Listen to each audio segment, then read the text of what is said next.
everyone, it is Andrea from Energy Healing by Andrea, and we're going to do our card of the day, and I'm choosing between the Rose Oracle, the Hummingbird Wisdom, and the Oracle of the Unicorns.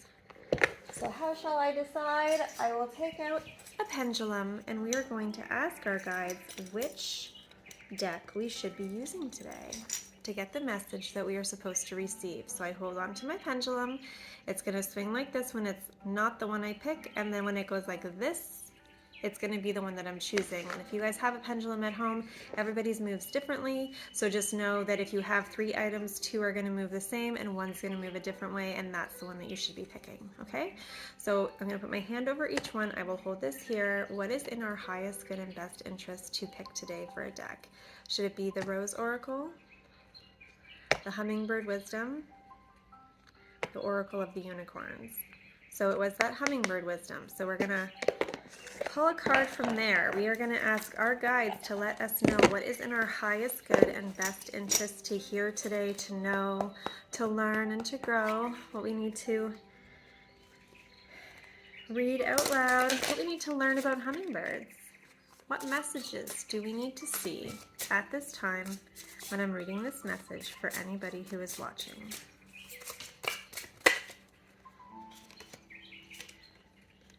Mother's love.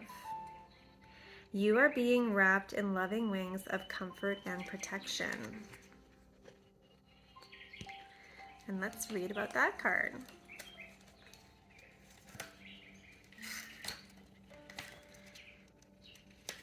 Here it is.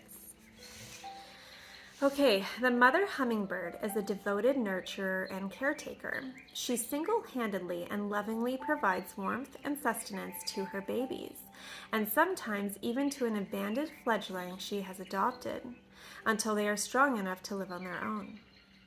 This card comes to you because you, too, are a kind and gentle soul who naturally tends to others' needs. It is a beautiful quality, but at times you may get so caught up and busy attending to other people that you forget about your own needs. What is it that you need right now?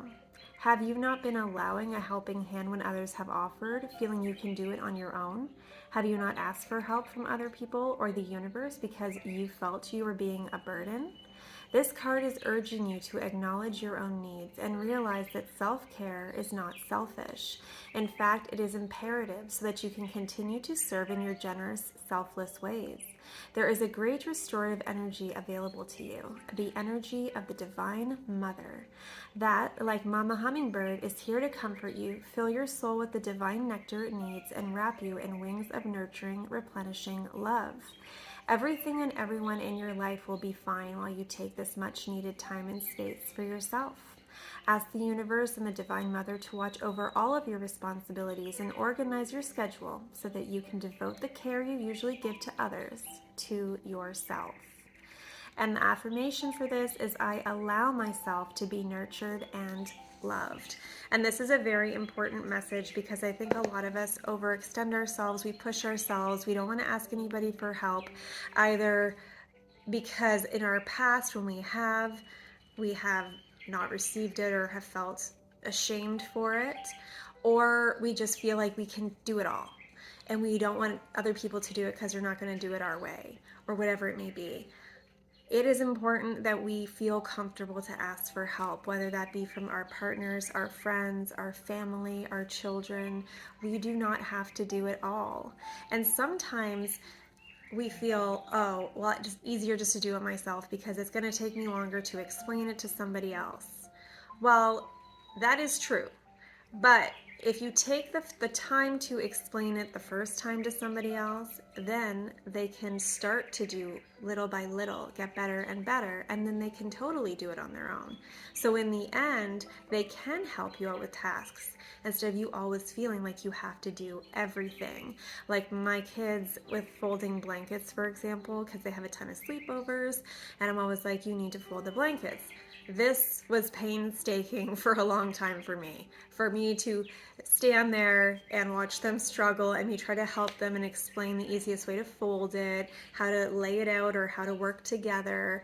And it would take probably 5 times longer than it would have taken for me to do it by myself.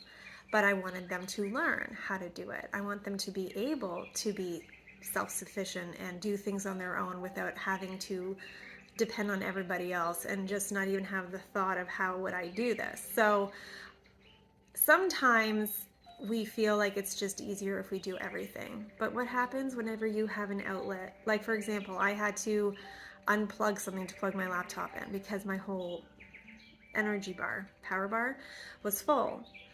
Well, when we are full, there's nowhere else to plug in and we have nothing else to give. And then if there's too much energy coming out of it and not enough energy going in, then it like bursts or whatever. I don't think that's right, but you know what I'm saying. So I think like we need to make sure that as much people that we're giving to, we're also giving the amount that's sufficient to give to everybody else, to ourselves. Do you know what I mean? Okay. Have a great day, everyone.